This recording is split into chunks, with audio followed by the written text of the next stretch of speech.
Talk Radio 1210, WPHT, WPHT, HD, WOGL, HD3, Philadelphia. Saturday Night Live with PhillyLabor. If we don't move in our own direction, we're going to become extinct. In fact, in some cases, we're close to being extinct right now. Presented by Weinerman Pain and Wellness, serious doctors for serious injuries, and powered by the law offices of Pond, Lehocky, and Giordano. Talk, listen, and speak to the region's most influential leaders. It's Saturday Night Live with PhillyLabor.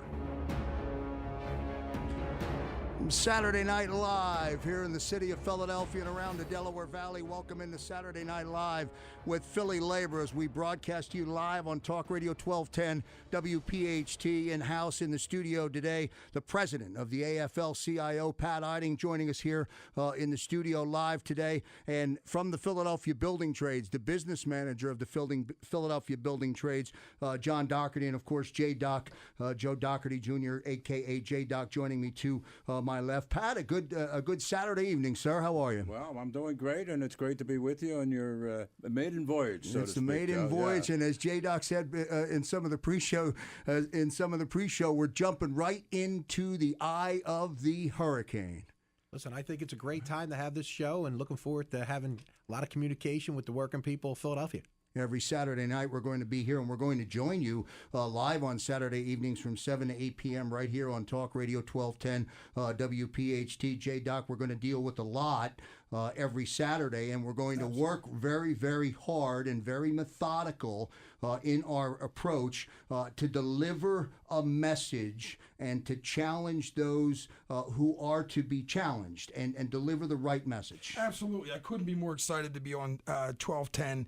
Certainly a big platform for us to present an insider's look at the Philadelphia union community from the very top to an audience that doesn't really know us. Certainly an opportunity for us to get our message out, and I can't wait to do it. Pat Eiding, fresh off of a big weekend down in Atlanta, not a big weekend actually, a big couple of days in the beginning of the week down in Atlantic City, set the table for us, I guess, and set the beginning of the show with conversation with what came out of Atlantic City. Well, Joe, we've been doing this for 14 years, but I guess you could say this probably was the most important time we've had to have all the labor people come together at one spot.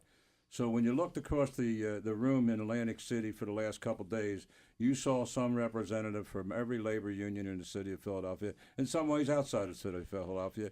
In fact, some national leaders were there to work with us. And listen, the cause of the day is that the labor movement in Philadelphia is alive and well. We're all together. We're all together for common cause, and we firmly believe that one person hurt is all persons hurt, whether it happened to be a Teamster or happens to be a building trades person. We don't really care. And we know that we have some enemies here in Pennsylvania. We got a guy named Scott Wagner that just don't like us. He wants to put us out of business. A man that's made millions and millions of dollars off of municipalities, public work, and now he wants to put people out of business. And he's coming after our governor, Governor Wolf, who quite honestly is a real person. He's a real leader and a smart person, and he's not up there just for political reasons. He's up there because he cares about public schools. He cares about working people. He cares about the state of Pennsylvania. I want to make sure that I just reiterate just to all of our listeners as we begin the show. John Dougherty, as Pat said, the labor community in Philadelphia is alive and well in Philadelphia. Yeah, I think we've always been alive and well in Philadelphia, and I don't think we've taken a day off in my 25 years around here. But again, as you know, across the rest of the country, there's been a lot of downside. And as the opening of your show said, I think the labor community has to stay together, and we have to change because we'll be extinct if we don't. It's a different environment, and it's one that I think if you had an opportunity to spend any of the last 3 days with us, you would know that we are alive. Pat Eiding, I think, was a little low-key about the amount of people and the significance of the amount of people at his little get-together. It was to talk about the issues of the day. He's been doing it for a better part of 15 years. We ended up with close to 150 decision-makers in the labor movement in Philadelphia in a room, closed doors, for over 2 hours with the mayor of Philadelphia, Jim Kenney, and the head of the labor community, Pat Eiding, sitting together, just having a good old conversation. It was like sitting at grandmom's kitchen table. No, there were no lectures. It was all talk, all great stuff. But some of that talk, Pat, was very defined, very specific in terms of, I don't want to say a new direction because I don't know if that's accurate for me to say, but at least in terms of the direction beginning now. Well, I think it's you're right. It's not a new direction, but what it is, it's a new administration. We're just going into Mayor Kenny's second year, but the relationship is one where folks are working together, and stuff that John Dougherty's doing with the building trades and we're doing with Philadelphia Works, those kinds of things, with the mayor's leadership, is about putting people to work, about making sure folks are okay. Listen, we have people up in the state of Pennsylvania that want to take away some of the rights that Philadelphia has. You know, we did paid sick leave here in the city of Philadelphia. You got people up in Harrisburg who want to take that right away from the city. We put a law together along with the city council and the mayor to stop people from stealing people's paychecks and paying them a fair amount of money. They want to take those things away in Harrisburg because Harrisburg's right wing. What we have here in Philadelphia, as John described, it was a conversation for 2 hours that was fantastic. You talk about comfortable, and John put it right. It could have been my kitchen in Kensington or his in South Philadelphia. That's the kind of conversation we had. It was all good. Doc, let me get you to weigh in, on your thoughts. You come at it from a different perspective than Pat, and from a different perspective from John right now. Your thoughts? Well, I think that takes me back to the day, the Wednesday after the election, the day after. I think now more than ever we need our labor leadership. I think that the rank and file union members are looking for leadership, and in the direction that we're going, we're very thankful and appreciative in the city of Philadelphia that we have leaders like John Dougherty and Pat Eiding who are leading the way, and I feel extremely good about the opportunities and the solidarity that we have here. So I think, that day, that morning, was a surprising and difficult day for a lot of people, but it was very important to get our labor leaders, on the show that particular day, and now and moving forward, it's extremely important. Saturday Night Live with PhillyLabor here on Talk Radio 1210 WPHT.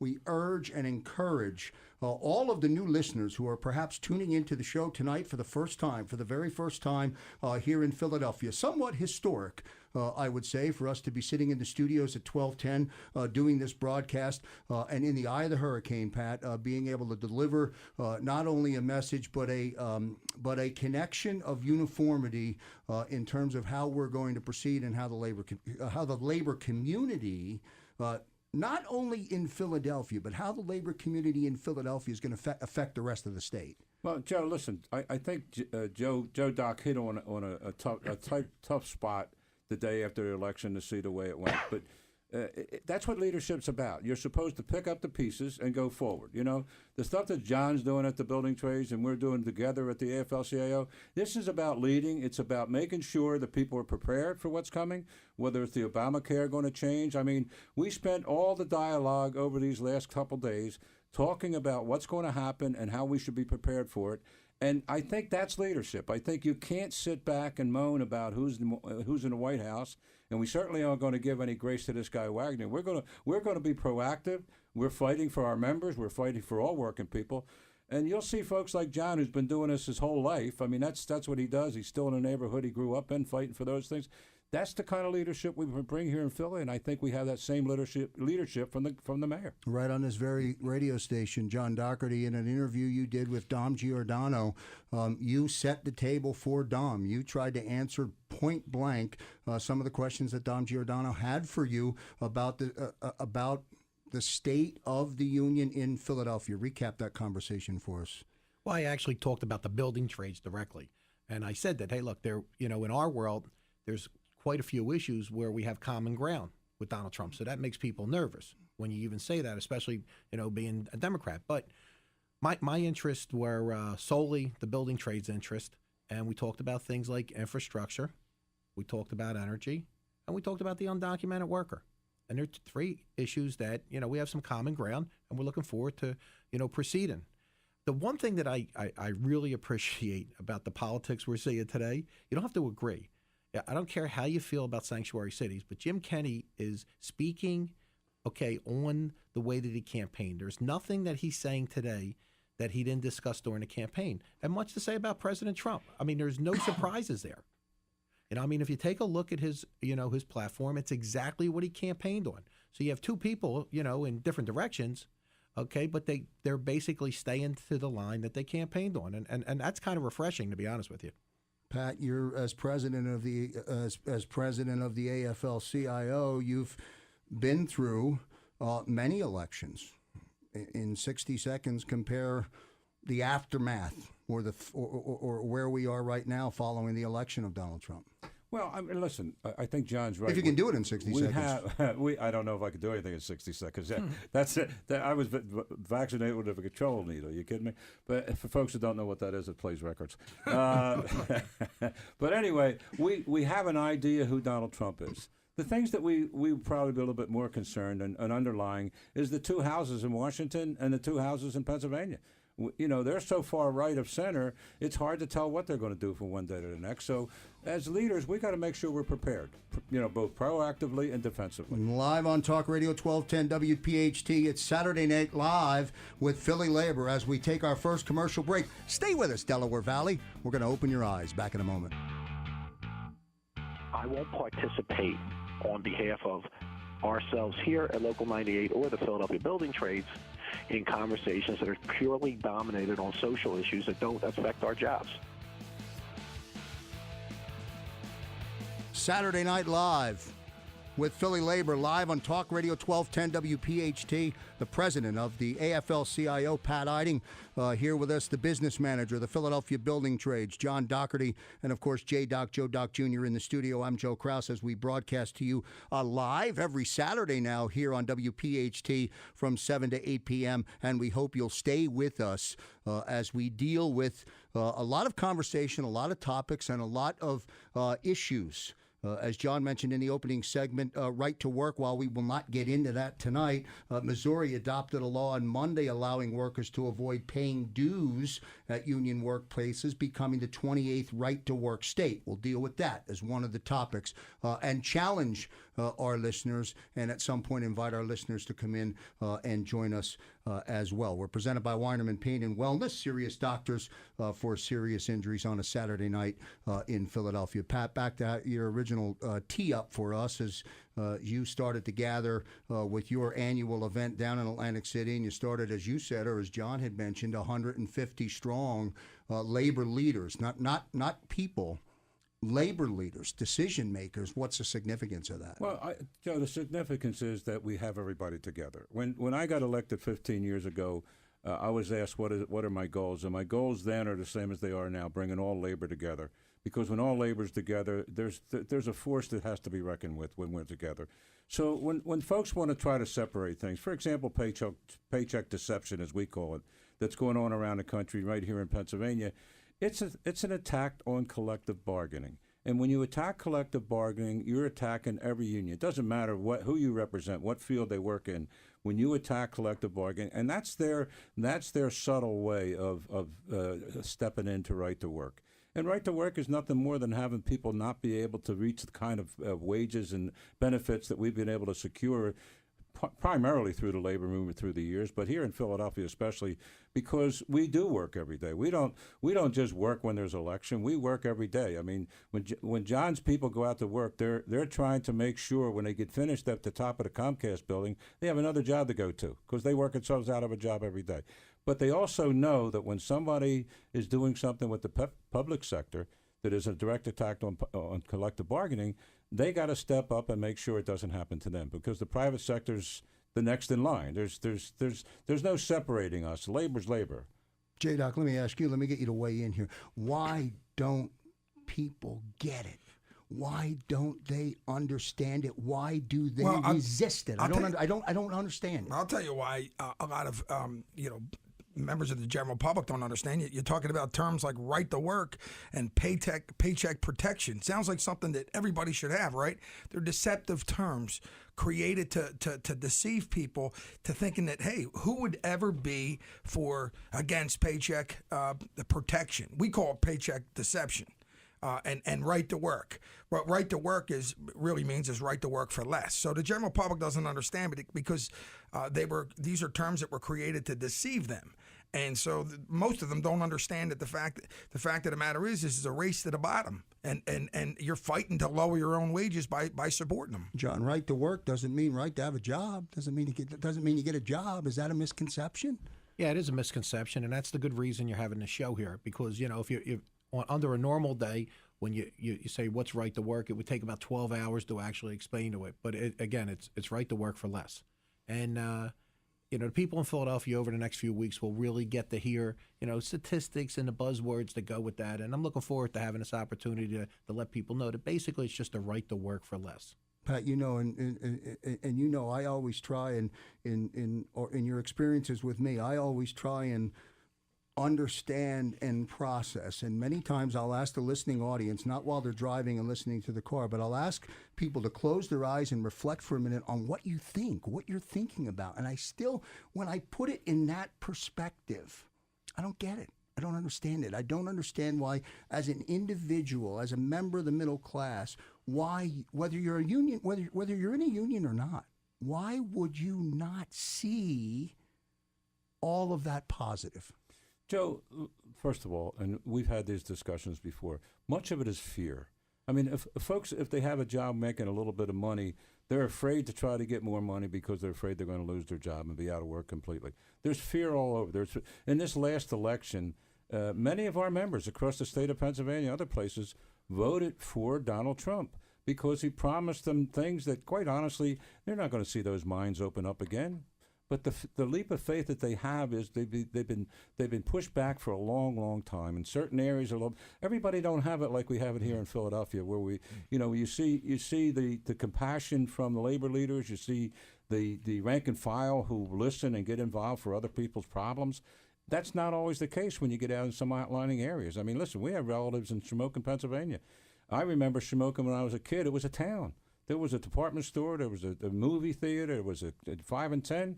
Shamokin's a ghost town.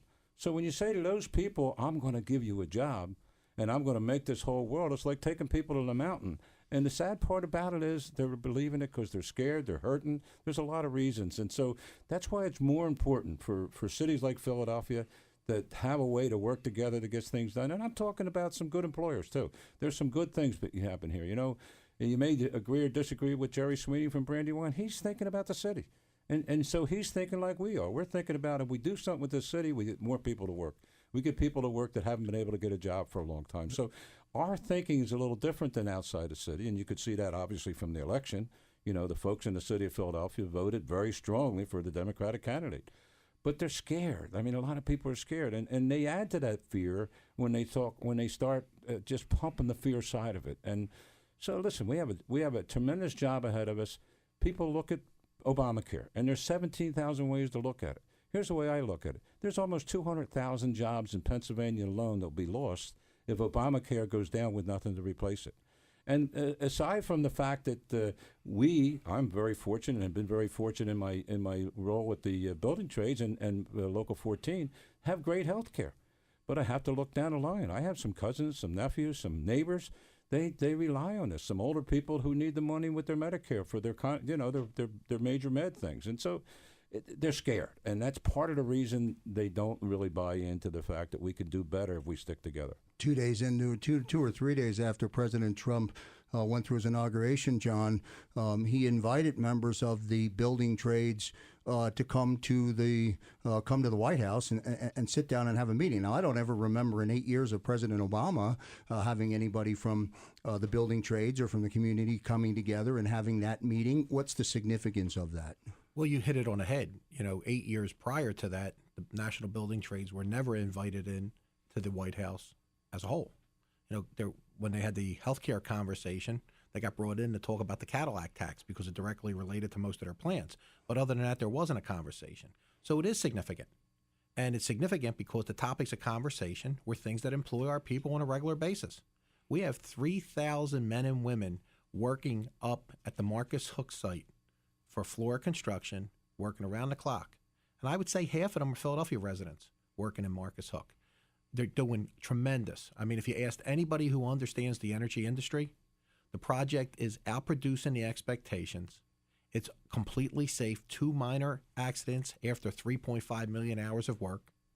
And The statistics that they use in that industry for the quality of work is 99.3. So it's almost a perfect installation. So there's a lot of that. We're just lucky in Philly, but we have that opportunity all over the country. We'll continue with that conversation when we come back. We'll take our second break of the big show. It's Saturday Night Live with PhillyLabor, Pat Eiding, John Dougherty, J-Doc, and Krause in the studio. You're listening live on Talk Radio 1210, WPHT. Back in. I believe there's room, okay, for the national building trades, the local building trades, to have partnerships with the Trump administration as it pertains to energy, as it pertains to infrastructure, as it pertains to the undocumented worker. Saturday Night Live in the Delaware Valley. A good Saturday evening to all of our listeners tuning in for the very first time. Thanks very much for tuning in to Saturday Night Live with PhillyLabor. Our host tonight, the president of the AFL-CIO, Pat Eiding, from the Philadelphia Building Trades, business manager John Dougherty, J-Doc in the studio, along with Krause. We're presented by Weinerman Pain and Wellness, serious doctors for serious injuries. Listen every Saturday night live on Talk Radio 1210 WPHT. Yeah, you asked why we're excited about being invited into the White House. I mean, the votes for President Trump were a rejection of what the status quo. I mean, and when you take a look at it, the two-party system was also in question. If you take a look at us in the labor movement and you look across the country, I mean, healthcare contributions have been going up, and the wages have been stagnant, and people have been out of work. So, that's why they voted in their own pocketbook or for their own pocketbook. And today, I think when you have the conversation with the working to stay middle class or used to be middle class family, they say all they want to do is go to work. And the cultural liberalism, as I describe it, has dominated the conversation. They wanted conversation about opportunities to go to work. So the issues like energy, like infrastructure, create tons of jobs. So that's kind of motivated our people to pay attention. Again, I don't consider myself a politician. I know you might find that humorous. I consider myself a labor leader. I do politics because it works. Well, politics hasn't really worked for the building trades over the most recent years. And again, that's why I appreciate, what President Eiding's been doing over the last few weeks is trying to keep the labor community, focused on the issues that affect us all and not the ones that separate us. But there's always going to be that difference of opinion between the public and private unions. And again, the building trades, and that's who I represent. I'm the business manager of the Philadelphia Building Trades. And I'm going to stay in our lane. And in our lane, I can go as fast as I want. I only get car crashes when I go in other people's lanes. So again, we're looking forward to having conversation about this. And again, we understand that, cultural liberalism, them issues. And again, I'm comfortable talking about that. The whole world knows, okay, I'm a labor leader by trade. Okay, my wife had cranial surgery, basically using stem cell. My oldest daughter is gay, and my youngest kid, buried her parents' opioid issue. So I check all them liberal boxes. So I'm comfortable and understand the magnitude of the liberal concerns. But again, for Joe Average, the guy that was invited in through his international president, they want to go to work. They want to get a raise. They want to guarantee their health care. They want to retire with a pension fund. And when you're not working, you don't get that. And if you take a look at the union worker, the union wage, it runs parallel to what used to be the middle class. So I guess, some people are looking at this and saying, hey, we got an opportunity. In fact, this is the weakest the Democratic Party has been since 1928, based on control of governorships, control of the houses, things along them lines. So obviously something's broke. Again, I made a couple comments on some of the shows. No, if I was a congressman, I would not have voted for Nancy Pelosi. Okay, I would have tried to make a change because, the status quo doesn't seem to be working. I think that when you make change, you need to make change over a period of time. You just can't make change for that moment. And again, I would go a little bit younger. I'm on maybe my fourth or fifth set of business reps and personnel since I've been at Local 98. And we've grown each year. But I don't think we would have grown if we didn't have some fresh new ideas and we didn't make them changes. And you also got to listen. So the question will be to see if President Trump listens, to see if he cooperates or he lives up to some of the commitments that he made in them first couple of days when he brought our people into the White House. Listen, Joe, one of the things that I think covers a multitude of sins and answers is it's about folks having an opportunity to work, have a decent wage, have some benefits. And so that covers everybody. And listen, I come from the building trade, so there's a whole lot I can relate all over the spectrum. It doesn't narrow it down for me. I do know darn right well that if we build buildings, there'll be jobs in those buildings afterwards. I know that if we bring the pipeline and gas here into the Philadelphia area, there'll be manufacturing coming here, and they'll either take old buildings and build them over, or they'll take new buildings and build them. So there'll be jobs in construction. There'll be jobs for people to go to work. Listen, we focus all the time on different things that are negatives. Look at the positives. The governor brought $300 million down here for these ports. You know how many jobs can be at those ports? Good jobs for building the ports. Great jobs for working in the ports. Look at the shipyard. We have opportunity upon opportunity, so we work together as for working people. And I don't differentiate from building trades to Teamsters to anybody else. They come to my office and they have a problem. We're going to see if we can fix it.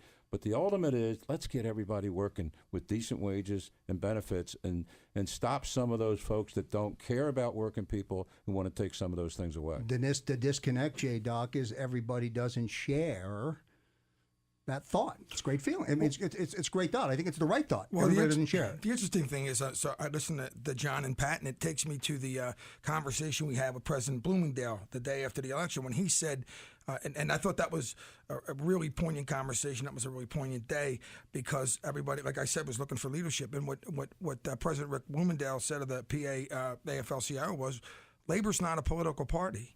Labor, obviously, there's some things that are broken, and we have to go and take a leadership role. But at the end of the day, Labor has to support those who support working people. And like Pat says, and he said it 100 times, Democrats, Republicans, people in unions, people not in unions. One thing people who are not in unions don't understand is that the union leadership is not only fighting for their membership, but they're also fighting for all workers. So Pat has said that many times, and no question, I think that's where we got to go in the future. In Pennsylvania, I'll ask you to react to this. Pat, John, you can both react to this. In Pennsylvania, as in most states, an employee without a contract for a specific term of employment is deemed an at-will employee. Not a revelation, but it's a reality that I don't believe most people understand. They don't understand what that means. Well, unfortunately, the folks who are under that don't understand it, and until something happens to them or somebody associated with them, that some employer or somebody come in on the wrong side got up on the wrong side of the bed and decides to fire somebody, there's no place to go. It's at will means that you're working at the will of that company. When they want you, they want you. If they don't, they don't. So subsequently, we have a lot of folks come to the House of Labor that aren't part of a labor union, asking what can they do, because there's really not a whole lot to offer yourself if you're working at will. Now, listen, you still have to go to work. I mean, and you'll be signing documents. There's usually a book that you wind up reading with the HR person and signing it. HR in itself is supposed to be there for the employees, but it's not. So when you start talking about, and when the folks out there listening about right to work and the things we champion, it's for them too. And listen, everybody doesn't necessarily want to have a union.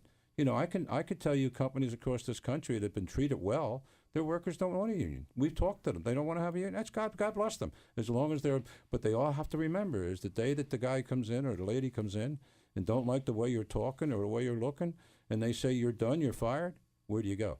So that's at will, and it's more severe than people realize. And they don't until you. In fact, you said it well, Joe. You did it with that deep voice, which is kind of the connotation I think at will gives you when you think about it. Yeah, when you take a look at the rules, I mean, we have problems right now. There's abuses run rampant in the industry. Okay, there's no enforcement of the rules that are in place, and that's for union or non-union. So I can tell you a story that you might find humorous, but it's also very sad. One day I'm coming home from a meeting up at Temple, and I stop by a multifamily unit that's going up, and there's a gentleman, burning some pipe. So I lean over, and I'm watching the pipe bounce off his skin as they burn it. And I lean down, and then I realize he spoke no English. And I know the site well. I know the people that owned it. I know the contractor on the site. So then I threw a fit. And I couldn't communicate because he spoke no English. So they immediately went and put one of the welding shields on them, which are probably about 100 pounds.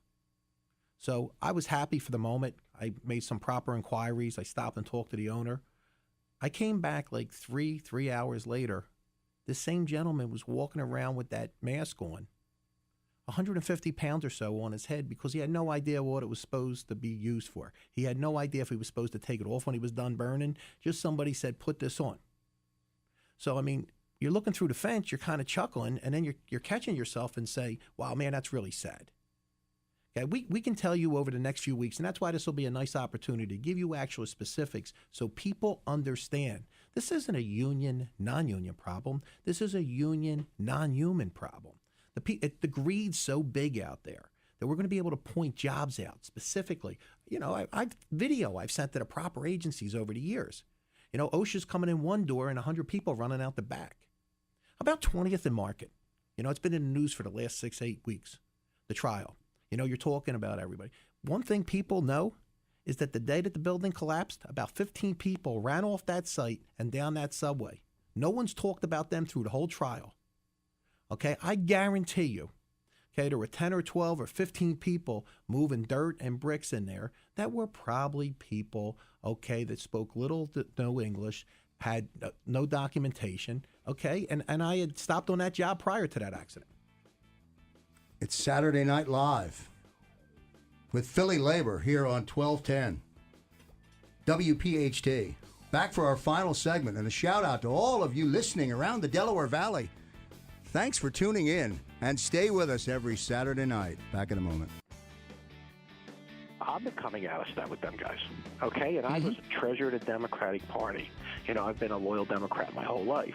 But I've told people, and it hasn't, like I told you, it just didn't resonate with this election. If you look at the last few years, I've been telling people we have to become a little bit more individual. We have to be more of our own brand. We have to do a better job at becoming a business. Welcome back to Saturday Night Live with PhillyLabor. Attention business leaders from around the Delaware Valley. Host the best picnic ever. That's right. Time to start thinking about it and ride the new Justice League Battle for Metropolis at Six Flags Great Adventure coming up in 2017. The only place you can ride a wave, the only place you can go for a safari, J-Doc, and soar on a record-breaking coaster. Great Adventure does all the work from setup to cleanup, and you can enjoy a day with family and friends. Visit sixflags.com/Great Adventure. Proud to be a union theme park. Absolutely, 100% union. When you ride there, you're riding with the union brothers and sisters. I don't know if I'm going in. I don't know if I'm going into safari. I don't know if I'm going into safari with J-Doc. Oh yeah, no, I'm a little nervous about that one, Joe. No doubt about it. I mean, you know, one thing I'm going to say about how proud I am of this show is that, you know, obviously we want to present an insider's look at the Philadelphia union community, but we're also going to debunk the myths and the misunderstandings about labor. I mean, people who think they, like I said at the beginning of the show, people who think they know labor or they have an opinion, they don't. Tune into the show. You can't, and you get it from the top. You got Pat Eiding and John Dougherty live on the air. It just doesn't get any better than that. Joe, I'd like to follow up a little bit of what John was talking about, because I think it's a serious issue that we don't openly talk about or not. And one of our workshops, quite honestly, was about immigrants. And the way I look at it is those employers are taking advantage of these people all the time because they can. And I believe that anybody who's working needs to has some sort of representation, and so that would be my goal. And you know, listen, I don't mind mentioning names. I looked through the years at Toll Brothers, and Toll Brothers had an article in the Philadelphia Inquirer many years ago bragging about the fact that they build their houses using immigrant workers for $7-8 an hour, and a lead person getting $12. And then they turn around. There's not a house Toll Brothers makes you can get for less than $500,000. So where did that money go? Oh, by the way, one quarter he only made $50 million, Mr. Toll. So that's who the guilty people are here. It's not the immigrants themselves, and it's not the folks that are hollering about them. It's the fact that they're getting away with having these folks work for nothing, and they're taking other people's jobs away. If we represent the immigrant workers and get them up where they are, then you got fair competition. We don't have a problem with that. But you can't have these employers getting away with what they're doing and not have some say about it. So I think we need to talk about it publicly. We too many times we don't say enough. Look, I was starting to get worried that I just became old, that I was going to spend my Saturday nights with you three guys. But if we're going to have conversations like that, I'm going to be here every Saturday night. That's right. If we're going to start talking about the people in town that make a boatload of money and make a few donations here and there and think that they're going to heaven, I'm in. Let's have a conversation about all the rules and the ways people are violated and how we can get a middle class again. Let's talk about how these baseball fields, we've kept grass on for years. Let's talk about all these guys that coach the little leagues. Let's talk about the people who take the collections up on the weekends. Okay, let's talk about that. Let's get into the heart of what the labor movement does and what it stands for and why we need it. Okay, I think right now is a perfect time to have this show. I think it's a perfect time to have this conversation. And I don't think we can just sit here and give words out like right to work and then give the definition of what we think it is. I think we have to talk about the examples. And again, I think that right now Donald Trump's proved that people want to hear what's on the tip of your tongue. And I'm pretty good at that. It's funny. Pat mentioned Scott Wagner, right? The senator upstate. And, we're talking about names. And let me say this. I can understand why Scott cares so much about Philadelphia. He's a right-wing upstater who probably been to Philadelphia 3 times his entire life, driving through one way or the other. But my point is, what we're going to do is, we're going to talk about the issues. We're going to talk about what John just said. We're going to talk about the who's and the whys.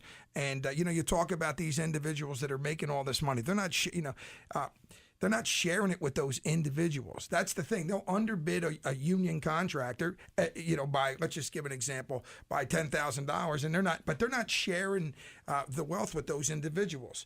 What we do in the labor movement is fight for a living wage and organize and collectively bargain for those who can't bargain for themselves. And so I'm ecstatic to get into those topics and to educate people and really talk about the hard issues and the situations that are going on around town. Joe, you can't really talk about those issues without some politics. And the thing with a guy like Scott Wagner, it's, he even goes after his own people. Listen, we, as John said, we've said it a couple of times, we're not Republicans or Democrats, we're labor leaders. We represent working people. But this guy, Scott Wagner, goes after his own party. I mean, Dominic Pileggi was a person who was a friend of ours. I mean, he didn't agree with everything we did, but he cared about working people. And he's a judge now instead of a state senator because Scott Wagner went after him. So when folks are listening to us, understand it's not just labor that has a problem with Scott Wagner. There's a lot of people. This guy has a lot of money, and he uses it in a very mean way. And he doesn't care about people. And he'll put people against each other in any way he can. And, so we have to do in the labor movement and working people, I hope, just stay friends with those folks that represent our working people. Let's make sure we try to protect them when they try to protect us. And the people that come after us, let's get ready to fight. I just think that, 1210, social media, that's the future for the labor movement. I think that we need to converse about all the issues, out there. Some are going to be social, some are going to be hardcore business, and I think that the conversation has to be deeper than again, the labor guys are too expensive or they don't hire kids from this neighborhood. That's what you hear. We're so involved with the aspect of the core of Philadelphia. You take a look at half the investments, half the hotels in town, the high rises going on from 5th and Walnut. You've heard me talk about Market Street East. You wouldn't have Chestnut Street. You wouldn't have the convention center boom. You wouldn't have the gallery growth without the labor movement investing their money initially. If you take a look all over the city of Philadelphia, our fingerprints are every place. We've just done a bad job at letting people know. We're going to start changing that every Saturday night. I've often said this to Jay, Doc, and Pat, and certainly I know you get the feeling or the vibe from me, John. I stand in awe. I stand in amazement when the Pope is scheduled to come in and visit Philadelphia, and I watch what is assembled and what is put together. When the DNC is coming into the Wells Fargo Center and invading Philadelphia in the masses that they do, and I watch how that is put together and what is done and everything that happens and how it's executed to perfection, I've always believed to be a real tribute to union labor, to a well-trained workforce, and to guys that hold that hold themselves accountable. I don't want to ramble because we only have 2 minutes left. No, but I mean, we talked plenty of times about our apprentice programs. and how labor invests in its workers and its workforce. And those you drive down the Parkway, those big structures come up and down over the weekend, man, and it's impressive, and it gets done by union labor, and it's awesome. 60 seconds to recap everything before I check out and say goodbye. Pat, I'll start with you.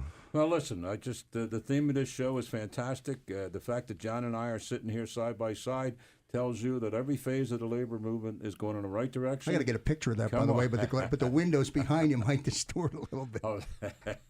No. It's a good picture. That's not a bad picture Good at picture, all. no We'll doubt. take that picture anywhere down the street. We'll walk together with anything they want to do about it. The city of Philadelphia. John? Easiest way to forget where you never came from is to never move. The labor movement is still in Philadelphia. The reason Philadelphia is, by every magazine and every internet, says one of the top 3 places to visit. It's been built 100% by union workers, and 90% of the places are maintained by union workers.